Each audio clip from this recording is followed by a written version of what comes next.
Want to quickly adjust the screen brightness on your MacBook? Here's the fastest ways to do it. So for the first method, this is the easiest. This is by using your keyboard. Just press the brightness keys at the top. Press F2 to increase your brightness and press F1 to lower your brightness. You can also use Control Center. To do this, click the Control Center icon in the top right corner of your menu bar.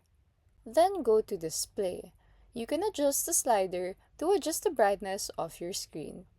The last way is through System Settings. To do this, click the Apple logo on the top left of your MacBook. Then, choose System Settings. Now, scroll down to Displays. And once you press Displays, you'll see a brightness slider where you can adjust the brightness of your MacBook. And that's how you change your screen's brightness in 3 different easy ways.